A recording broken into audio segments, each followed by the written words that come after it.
Bab 5 ke pantai.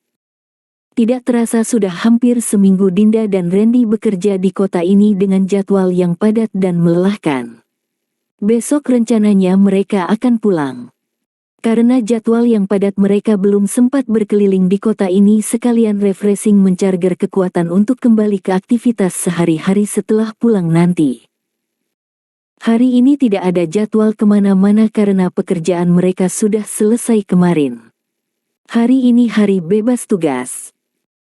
Rencananya Randy akan mengajak Dinda jalan-jalan sekalian membeli oleh-oleh pulang. Mereka sudah berada di dalam mobil. Hari ini Randy sengaja tidak memakai jasa supir, dia akan menyetir sendiri. Mereka keluar dengan pakaian santai. Randy memakai celana jeans dan kaos oblong warna hitam. Sedangkan Dinda memakai baju kemeja warna krem dengan rok yang agak kembang warna coklat tua dan jilbab coklat bercorak juga sepatu kets kulit. Manis sekali kalau dipandang. Mereka terlihat serasi. Sebelum berangkat tadi Randy sempat berpesan menyuruh Dinda membawa topi yang selalu dibawanya ke lokasi proyek. Walau bingung dengan permintaan bosnya tapi Dinda tetap mengikuti perintah. Dinda takut untuk melanggar perintah atasan selama masih dalam tahap wajar dan tidak merepotkan. "Kita mau kemana hari ini, Pak?" tanya Dinda penasaran. "Jalan-jalan keliling kota. Kamu sudah pernah ke kota ini?" Randy bertanya balik kepada Dinda. "Belum, Pak, saya baru kali ini ke kota ini." "Sebelum kerja di perusahaan saya kamu kerja di mana?" "Setelah saya tamat kuliah saya kerja di perusahaan ekspat selama 2 tahun di bagian keuangan, tapi setelah papa saya meninggal karena kecelakaan mama sangat terkejut dan terkena stroke membuat dia harus dirawat intensif. Saya mengundurkan diri agar bisa fokus mengurus dan merawat mama. Setelah berjuang selama 3 tahun akhirnya mama kembali sehat walau masih harus tetap check up rutin ke dokter. Karena mama saya sudah sembuh saya berniat mencari kerja kembali lagian mama juga bisa dijaga kakak ipar saya di rumah." "Maaf Pak saya kok jadi curhat tentang keluarga saya." Dinda merasa malu baru kali ini mereka bisa cerita panjang dan santai tidak membicarakan urusan kantor. "Tidak apa-apa Din, santai aja. Kita juga sedang bebas hari ini. Bukan sedang kerja. Terus mengapa kamu mau melamar jadi sekretaris?" "Kemarin pas acara akikah anak Mas Riko dan Mbak Andin sepupu saya sempat cerita sama Mbak Andin Pak kalau saya pengen kerja lagi. Terus Mbak Andin menawarkan saya kerja di perusahaan temannya Mas Riko. Rupanya bapak temannya, saya gak nyangka bisa ketemu bapak lagi."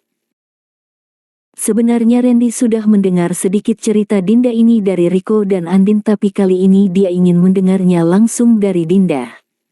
Ya hitung-hitung untuk bisa lebih dekat lagi dengan Dinda dan Dinda bisa lebih santai berbicara dengannya. "Ketemu saya lagi. Maksudnya?" Randy pura-pura bertanya maksud dari kata-kata Dinda. Sebenarnya dia juga ingat setahun yang lalu mereka pernah ketemu di pesta pernikahan Riko dan Andin. Bapak mungkin lupa, setahun yang lalu kita pernah gak sengaja ketemu di pesta pernikahan Mas Riko dan Mbak Andin. Waktu itu saya gak sengaja menabrak Bapak, dan sepertinya Bapak kesal atas kejadian itu." "Saya gak ingat." Randy masih pura-pura lupa. "Waktu itu wajah Bapak jutek banget Pak. Cemberut karena saya tabrak. Saya sampai takut melihatnya. Awal kerja di perusahaan Bapak saya pikir Bapak orangnya galak seperti pertemuan pertama kita tapi setelah saya kenal lebih jauh ternyata Bapak bisa santai juga walau masih jarang senyum sih." Dinda mengeluarkan penilaiannya terhadap bos bekunya itu. "Maaf. Saya memang begitu pada orang yang belum atau masih baru saya kenal tapi kalau sudah terbiasa baru bisa santai dan biasanya saya juga pilih-pilih juga gimana orangnya. Kalau saya merasa nyaman baru saya bisa menunjukkan sifat asli saya pada orang tersebut." "Berarti Bapak nyaman dong bersama saya." Ups. Refleks Dinda menutup mulutnya. Baru saja dia keceplosan ngomongnya. Wajah Dinda merah karena malu sama bosnya itu. Tibalah mobil di sebuah pantai yang indah dan bersih.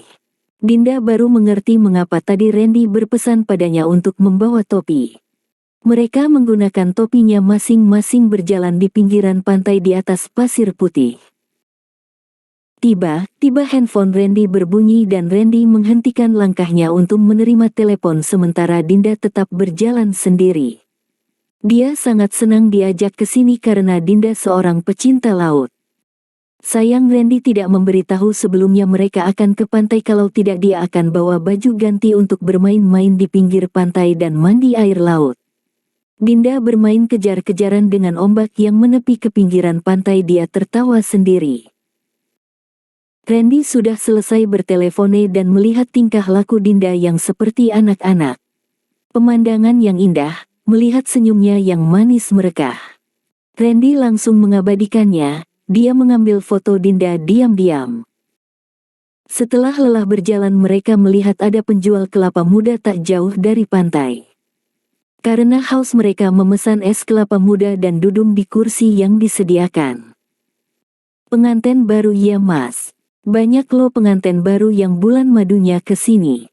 Pantai di sini pemandangannya bagus mas, bersih lagi. Dan di sana ada pavilion yang bisa disewa untuk menginap, tempatnya nyaman, ucap pedagang kelapa muda sambil menunjuk arah pavilion yang dia maksud. Randy dan Dinda sangat terkejut dan malu mendengar kata-kata abang penjual kelapa muda. Kami bukan, ucap Dinda. Iya bang, jawaban Dinda langsung disanggah Randy.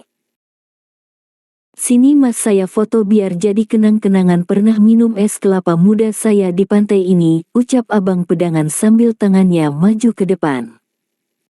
Randy langsung memberi HP-nya kepada abang tersebut. Si abang bersiap untuk mengambil foto dan memberi aba-aba.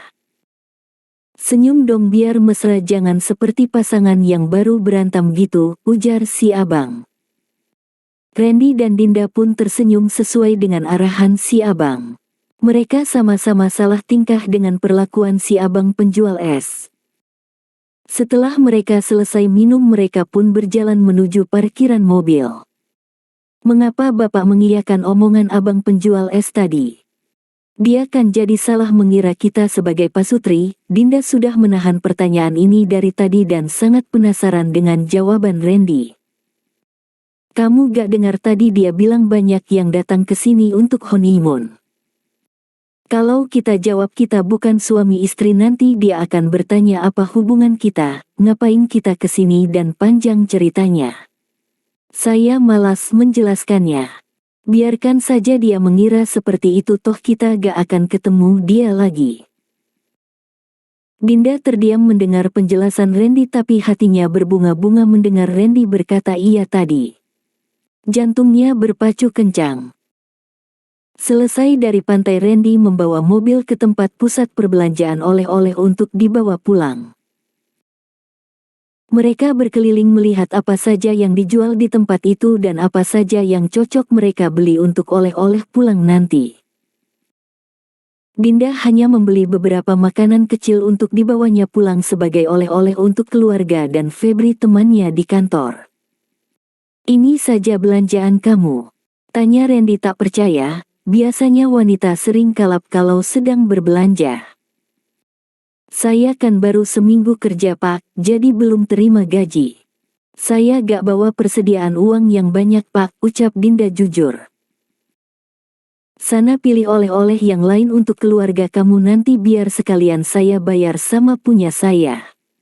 Tolong carikan juga oleh-oleh untuk Angga. Nanti dia ngambek kalau tidak saya bawakan oleh-oleh. Dinda membeli beberapa kaos oblong yang bergambarkan karikatur kota ini untuk kakak dan Angga, tas sandang untuk kakak iparnya dan Febri.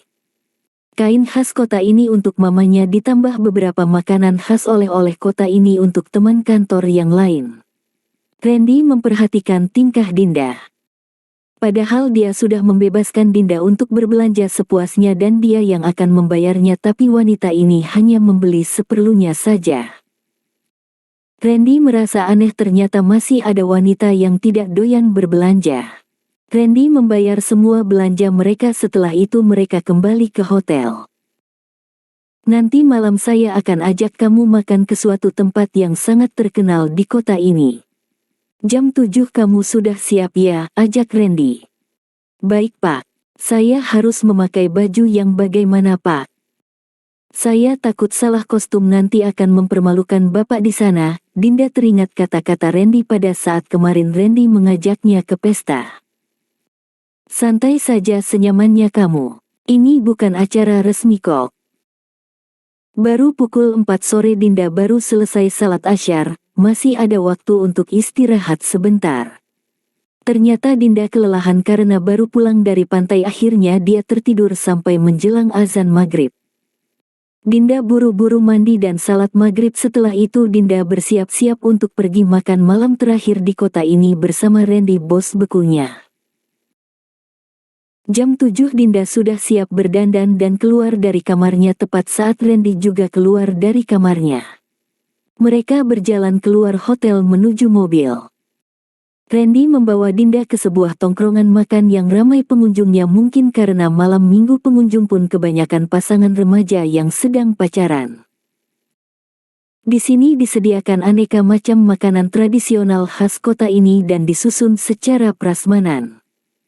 Pengunjung tinggal mengambil makanan yang mereka mau kemudian menaruhnya ke piring mereka, setelah itu baru dihitung salah satu karyawannya. Tempat makan yang unik dan sederhana. Dinda baru kali ini pergi makan ke tempat seperti ini. Mereka mencari meja yang kosong kemudian memesan minum dan mulai makan. Gak ngangka Bapak mau makan di tempat seperti ini, saya kira Bapak hanya makan di restoran mewah. Di sini tempatnya sederhana dan lebih merakyat, ujar Dinda. Ini tempat makan yang paling ramai dan terkenal di kota ini, Din. Kamu lihat kan, tadi cari meja yang kosong aja sulit sekali. Iya Pak, banyak sekali pengunjungnya. Kok Bapak bisa tahu tempat seperti ini? Dulu saat sekolah setiap liburan saya selalu traveling bersama sahabat saya sekolah Riko dan Danu, jalan ke berbagai kota hanya dengan modal nekat saja, jalan dengan uang pas-pasan, yang penting seru. Sepertinya asik ya Pak, Dinda menyeruput minumannya. Salut lihat Bapak yang hidup dengan kemewahan mau bepergian seperti itu. Itu masa-masa pencarian jati diri Din, belum banyak tuntutan hidup dan tekanan keluarga. Setelah kuliah saya harus mengikuti keinginan keluarga. Kuliah dan jurusannya sudah ditentukan walau saya tidak menyukainya. Saat itu saya jadi pembangkang, saya bergaul dengan teman yang salah, mulai mengenal klub malam, minuman beralkohol dan wanita. Dinda diam mendengarkan cerita Randy. Sampai saya tamat kuliah, keluarga saya memaksa saya untuk kerja di perusahaan keluarga yang saat itu dipimpin oleh papa saya. Saya juga tidak bisa menolak, tapi hanya 2 tahun saja. Saya muak menjadi boneka mereka, akhirnya saya keluar dari perusahaan dan rumah papa dan membangun sendiri perusahaan saya. Awalnya sangat sulit sekali dan hampir gagal, pada saat itulah saya bertemu Angga. Dia membantu saya bangkit kembali sampai sekarang ini. Tapi berkat kerja keras kan Bapak berhasil dan sukses seperti sekarang ini. Ya, seperti yang kamu lihat, sekarang keluarga baru bisa mengakuinya. Setahun belakangan ini mereka meminta saya kembali ke rumah Papa, tapi saya menolak. Saya sangat nyaman tinggal sendiri di apartemen, lagian perusahaan Papa juga sekarang sudah dipegang kakak saya. Biar dia saja yang mengelolanya, saya tidak tertarik. Tapi komunikasi Bapak masih baik kan dengan keluarga? Tanya Dinda. Iya, tapi saya masih dicap pembangkang. Saya hanya datang saat acara besar keluarga saja. Saya jarang berkunjung ke rumah Papa. Jangan gitu dong Pak, gimana pun Bapak itu adalah seorang anak. Saya yakin walaupun Bapak dikep keras dan pembangkang, orang tua Bapak sangat sayang kepada Bapak. Buktinya mereka meminta Bapak kembali pulang ke rumah. Dinda mencoba memberi semangat akan sikap protesnya Randy pada keluarganya. Kalau saya hal yang paling tinggi dalam hidup ini selain Tuhan ya keluarga Pak. Hanya mereka yang saya punya. Mama memang berasal dari keluarga yang berada tapi dia bertemu dengan papa saya dan jatuh cinta. Dia bersedia meninggalkan semua kehidupan mewah dari keluarganya demi menikah bersama papa saya. Mama tidak pernah menerima bantuan dari keluarganya karena dia sangat menghargai suaminya. Walau kakaknya, papanya Mbak Andin bolak-balik menawarkan bantuan tapi Mama menolak secara halus. Kami hidup sederhana dan sekolah dengan modal beasiswa tapi kami bahagia. Walau 3 tahun lalu Papa meninggal dan Mama sakit, Mama tetap tidak mau menerima bantuan dari Papa Mbak Andin. Saya dan kakak saya yang mengurus Mama sendiri sampai sekarang ini. Keluarga paling utama Pak, kalau bukan kita yang menyayangi orang tua siapa lagi Pak? Suatu saat orang tua kita akan tua dan sakit-sakitan, mereka sangat membutuhkan kita untuk merawat mereka. Randy terdiam mendengar cerita Dinda. Setelah selesai makan mereka jalan menuju alun-alun kota. Berkeliling menikmati malam minggu yang ramai, malam terakhir mereka di kota itu. Besok pagi mereka harus pulang ke kota asal mereka. Dinda melihat ada penjual bandrek di tepi jalan. Bapak suka bandrek. Randy mengangguk. Kita minum di situ yuk, selain minuman sehat juga bisa menghangatkan badan. Sangat cocok diminum malam-malam begini, Dinda menunjuk ke arah penjual bandrek tersebut. Malam ini mereka sangat menikmati suasana kota ini dan bisa mengobrol santai bahkan Randy bisa terbuka menceritakan tentang keluarganya yang tidak banyak orang yang tahu. Mereka terlihat semakin akrab dan dekat tanpa mereka sadari. Bersambung.